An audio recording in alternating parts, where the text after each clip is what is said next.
दोस्तों प्राचीन काल की आपने इमारतें देखी होंगी, वो किस तरीके से बनाई जाती थी। कितने बड़े बड़े पत्थर होते थे, उनको सीमेंट या पता नहीं किस तरीके का वो घोल होता था जिससे वो जोड़ के बना दी जाती थी।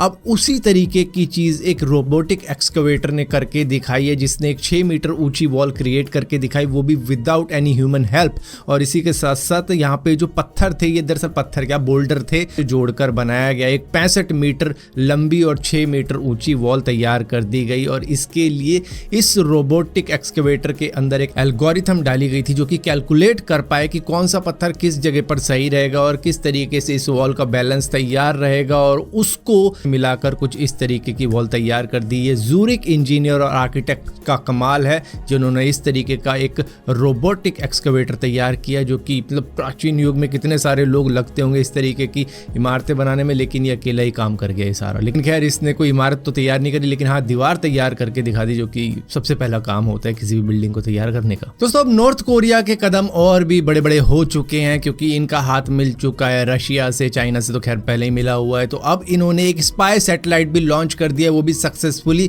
जिसका नाम है मैलीगियोंग 1। और ये एक बैलिस्टिक मिसाइल टेक्नोलॉजी के द्वारा स्पेस में लॉन्च की गई, और उसके बाद में अब ये वहां पर टहल रही है, जिससे कि यूएस, जापान, साउथ कोरिया को काफी ज्यादा चिंता हो रही है, क्योंकि भैया स्पाई सैटेलाइट है, ये आराम से देख सकती है दूसरे देशों के अंदर क्या चल रहा है, जिसकी वजह से ये कहते हैं कि भैया ये तो यूएन रेजोल्यूशन का उल्लंघन हो चुका है। और इसी के साथ साथ हमारी रीजनल सिक्योरिटी पे भी एक थ्रेट है जो कि नॉर्थ कोरिया ने कर दिया है। अब वो आराम से देख सकता है साउथ कोरिया के अंदर क्या चल रहा है, जापान के अंदर क्या चल रहा है, या फिर दूसरी जो भी आसपास की कंट्री है। खैर चाइना से तो कुछ लेना देना नहीं है नॉर्थ कोरिया का, मतलब दोस्त कंट्री है उसके लिए वो। इसी के साथ साथ रशिया भी वैसी है। लेकिन हाँ, बाकी जो भी नॉर्थ कोरिया को अपना एनिमी समझते हैं उनके लिए तो भैया खतरे की घंटी है कि अब ये बड़े आराम से स्पेस से देख सकता है कौन क्या कर रहा है। दोस्तों टैरी गाओ के बारे में तो आप जानते ही होंगे, जो कि फॉक्सकॉन के फाउंडर है, जो कि आईफोन बनाती है, इंडिया के अंदर भी बनाती है, चाइना में भी बनाती है, ताइवान के अंदर भी बनाती है। अब यहाँ पर ये इलेक्शन के लिए खड़ा होना चाहते थे ताइवान के, जहाँ पर ये लोगों को ये बताते थे कि मैं किस तरीके से चाइना से फाइट कर सकता हूँ, क्योंकि मेरी वैल्यू बहुत ज़्यादा है चाइना के अंदर। अगर मैं अपनी कंपनी वहाँ से निकाल लूँ तो चाइना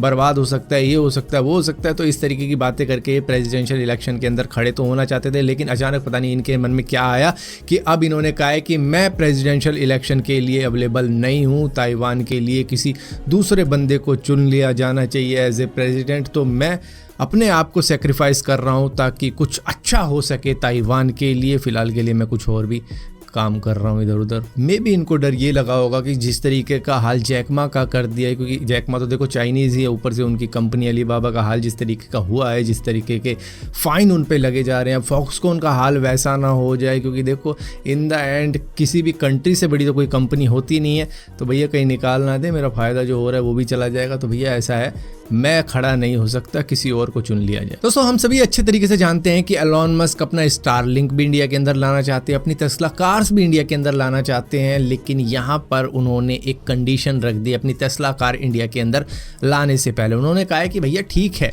आप कह रहे हो ना made in India Tesla car बनाई जाए, वो कर देंगे हम टेस्ला की इंडियन फैक्ट्री तैयार कर देंगे किसी न किसी स्टेट के अंदर सही सा हिसाब बना के, लेकिन उसके अंदर लगेगा टाइम। और हम तैयार हैं इंडिया के अंदर $2 बिलियन की इन्वेस्टमेंट करने के लिए अपनी इस इंडियन टेस्ला फैक्ट्री के अंदर। लेकिन उससे पहले हमें थोड़ा टाइम देना होगा इंडियन गवर्नमेंट को। हमें एटलीस्ट कुछ साल तो चाहिए उस सेटअप को तैयार करने के लिए। लेकिन उससे पहले आपको हमारी एक कंडीशन माननी पड़ेगी कि पहले 2 साल के लिए हमें अलाउ किया जाए कि हम बाहर से टेस्ला कार्स को इंपोर्ट कर पाएँ, जो कि हम सेल भी करें इंडिया के अंदर। लेकिन उसके ऊपर जो इंपोर्ट ड्यूटी लगाई जाएगी, जो 100% लगाई जाती है, वो 100% ना लगाई जाए, उसके अंदर हमको डिस्काउंट मिलना चाहिए। तो वही बात है, वही चीज़ मांग रहे हैं कि भैया जो इंपोर्ट ड्यूटी है वो हमारी कार इंडिया के अंदर महंगी कर सकती है, तो आपको उसको सस्ता करना पड़ेगा। वो आप 10 या मैक्सिमम 15% तक कर लो, लेकिन हमें इंपोर्ट करवाने दो अपनी टेस्ला कार्स को, जो कि करीबन 12,000 कार होंगी।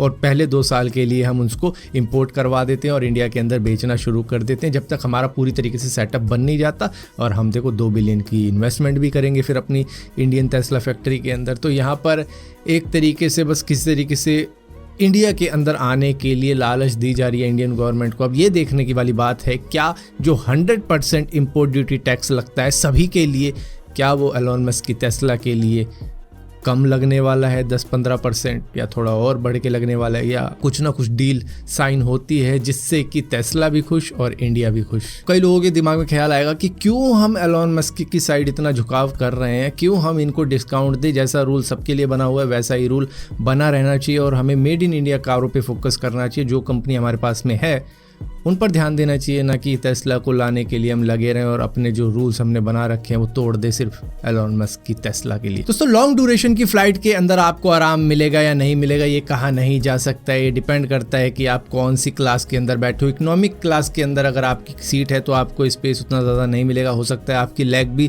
पूरी तरीके से स्ट्रेट ना हो पाए, डिपेंड करता है आपकी हाइट कितनी है। लेकिन एक बाप और बेटी ने एक ऐसा जुगाड़ निकाल दिया जो कि सिर्फ मतलब देसी लोग ही सोच सकते थे। मतलब ट्रेन में हम किस तरीके से सफ़र करते हैं, अगर भीड़ होती है तो मतलब कई लोग तो सीट के नीचे भी सो जाते हैं, इस तरीके का भी जुगाड़बाजी कर लेते हैं। लेकिन इन्होंने वही सेम चीज़ फ्लाइट के अंदर करके दिखा दी, जहाँ पर बेटी ऊपर सो रही है, बाप नीचे सो रहा है, और इस तरीके से इन्होंने जुगाड़ बिठा के दोनों ने ही अच्छी खासी स्लीप ले ली, वो भी 15 घंटे की फ्लाइट के अंदर। लेकिन क्या ये सेफ़ है करना? नहीं, ये बिल्कुल भी सेफ़ नहीं है, क्योंकि कभी भी कुछ भी हो सकता है। टर्बुलेंस आ जाएगी एकदम से और एकदम से प्लेन झटका खा के नीचे जाएगा, एकदम से ऊपर आएगा तो भैया ये बंदा इधर का उधर हो जाएगा। तो मतलब चोट लगने का डर है इसके अंदर। लेकिन फिर भी अगर किस्मत अच्छी है तो 1-2 घंटे की नींद आ जाएगी चोट लगने से पहले।